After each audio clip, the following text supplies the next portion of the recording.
kan share lo chin sawang sonin he ta tang lon chhoila mo pathiarin tak tak ania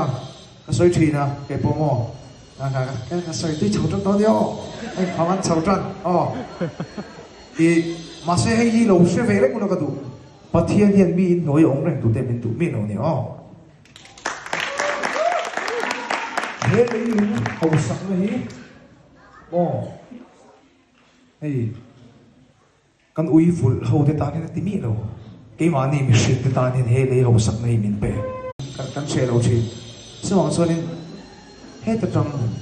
lon chhoila mo pathiarin tak tak ania ka soi thina ke pomo